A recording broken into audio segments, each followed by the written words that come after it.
Two stories. Guy walks in.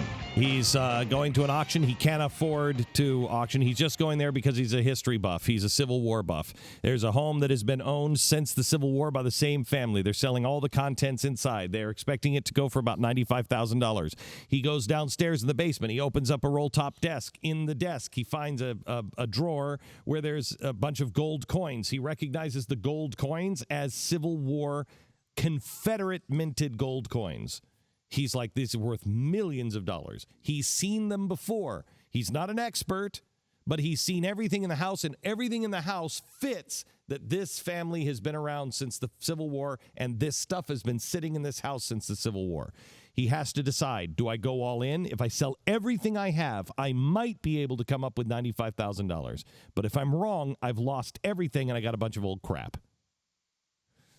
Second story, woman from South France. She's an American. She's on vacation. She goes into an antique store. Sale price on the painting is $25,000.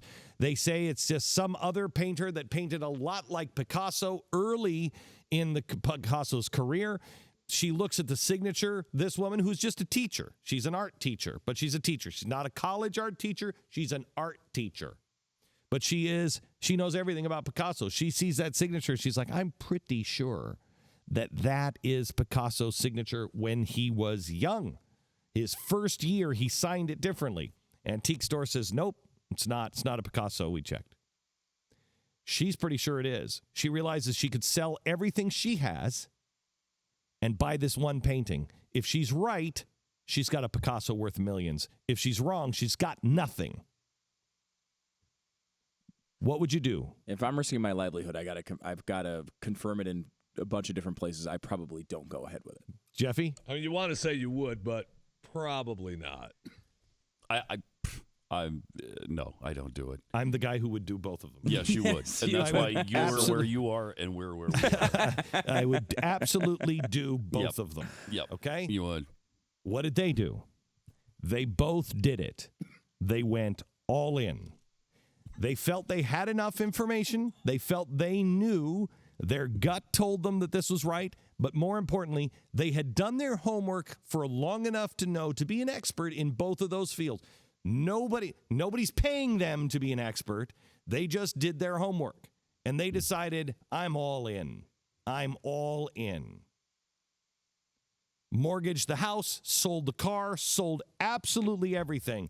He bought it at auction. He bought all of the worthless furniture and some nice guns and a roll-top desk that inside had a bag of legitimate Civil War Confederate gold coins worth millions of dollars. He's happy. Nice.